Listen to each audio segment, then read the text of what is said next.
Hello guys, late me introduce my self. कल मेरे से एक गलती हो गई थी, मैंने लेट मी इंट्रोड्यूस यू बोल दिया था गाइस। तो let me introduce myself. My name is Pooja Shukla and I am preparing for CSIR NET JRF। So जैसा है कि कल मैंने आपको बताया था कि quantum is so important for this paper. So quantum mechanics. तो गाइस आज हम जो स्टार्ट करने जा रहे हैं, हम न्यू क्वांटम स्टैटिक से स्टार्ट करेंगे। ओल्ड क्वांटम थ्योरी में तो आप लोग जानते ही हो, photo electric effect, black body radiation, उसमें इतने क्वेश्चंस बनते भी नहीं हैं। हमारा जो मेन टॉपिक जहाँ से हमें स्टार्ट करना है वो है न्यू क्वांटम मैकेनिक्स। तो गाइज आज हम लोग पहले, अच्छा आप लोग ने वेव फंक्शन तो सुना ही होगा। आपको पता है कि हम इस पूरी क्वांटम में इलेक्ट्रॉन को एज वेव कंसीडर करते हैं, और उस वेव के सुपरपोजिशन को कंसीडर करने के लिए हम जैसे कोई मटेरियल पार्टिकल या क्वांटम मैकेनिकल सिस्टम मोशन में होता है, तो जो मोशन में पार्टिकल ने एज्यूम करके हम उसके इक्विवेलेंट ग्रुप ऑफ वेव को एज्यूम करेंगे, और उस रिजल्टेंट वेव को मैथमेटिकली रिप्रेजेंट करने के लिए हम एक मैथमेटिकल नोटेशन लेते हैं जिसे हम वेव फंक्शन बोलते हैं, और उसका डिनोशन जो है वो साई से है। So psi represents the mathematical concept behind wave function, the group of waves. Okay guys, so it is a complex quantity. So आप तो जानते हो complex quantity का तो कोई मतलब ही नहीं है। जब तक कोई चीज़ रियल ना हो तो उसका फिजिकल मीनिंग क्या होगा?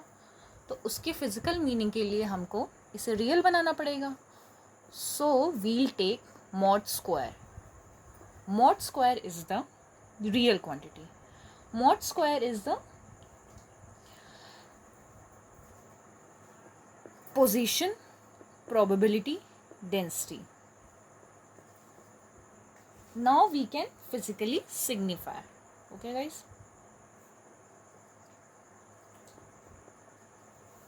and psi square is psi star psi.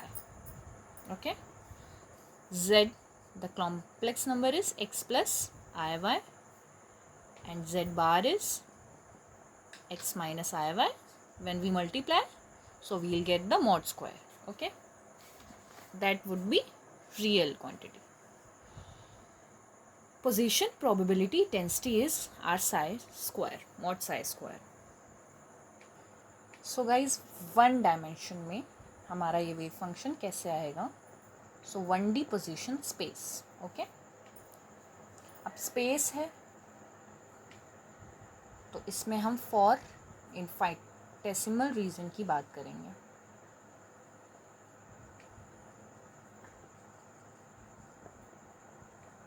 That is your Sai x comma t square dx। अब आपको पता है यहाँ हम dx से मल्टीप्लाई कर रहे हैं। So this probability is known as the probability of finding the particle in the infinitesimal region x to x plus dx at time t. Okay, तो मैं लिख नहीं रही हूँ जैसा कि मेरे पास स्पेस बहुत कम है, बट आप लोग ये नोट कर लेना। This simple represents the probability of finding the particle in the infinitesimal region x to x plus dx at time t in state psi x comma t. So this is the state of the particle. Okay, अगर हम इस Sai x comma T को इसके interval, जैसा कि जो हमने यहाँ पे डी एक्स लेट करा है, इससे डिवाइड कर दें तो ये हमारा हो जाएगा पोजीशन प्रोबेबिलिटी डेंसिटी। ओके, जब हम लार्ज रीजन में लेते हैं तो हम इसी लार्ज रीजन को इंटीग्रेट कर देते हैं। आप तो जानते ही होंगे, इंटीग्रेट करने के लिए हम लोग मतलब जब बड़ी क्वांटिटीज़ को लार्ज रीजन के लिए फाइंड करते हैं तो उसका इंटीग्रेशन करते हैं। ठीक है, so this is for large region and this is for the probability of finding the particle in region x1 to x2. Okay guys, at time t.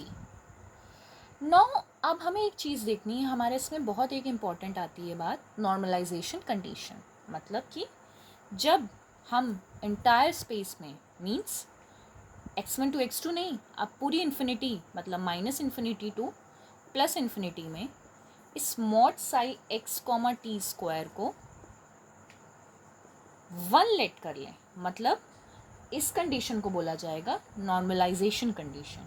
The probability of the finding the particle in whole space in state x comma t is unity. मतलब वो particle, जैसे हम अगर 1D potential dimension potential की बात करें, तो इसमें पार्टिकल के होने की प्रोबेबिलिटी वो कहीं ना कहीं तो होगा ही होगा, वो 1 ही आना है। ओके, पूरे इंटायर स्पेस में mod psi x comma t square d x is equal to 1। Probability unitless होती है as you know, so the maximum value 1, it would be 100%। Now जो सेकेंड कंडीशन है, that is our orthogonality condition. Means when two states, जब भी दो state उस reason में या एंटायर स्पेस में पाई जाएंगी, तो उनके पाए जाने की probability is 0।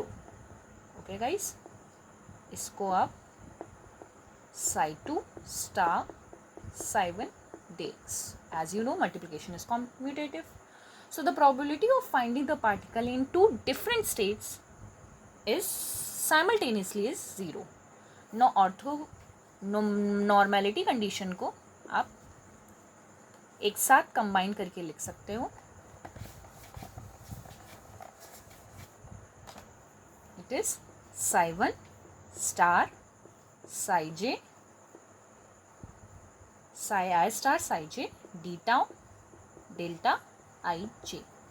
When I is equal to g, when I is equal to j, that is 1, our normalization condition happens, and when I does not equal to j, this is 0, the condition would be orthogonality condition। तो ठीक है guys, आज हम लोग इतना ही रखते हैं। आज मैंने आपको सिंपल सा बेसिक वेव फंक्शन के बारे में बताया है। कल हम लोग जो जानेंगे वो ये जानेंगे ऐसे कौन से वेव फंक्शन हैं जो क्वांटम में एक्सेप्टेबल हैं या admissible. The other name would be acceptable और एडमिसिबल।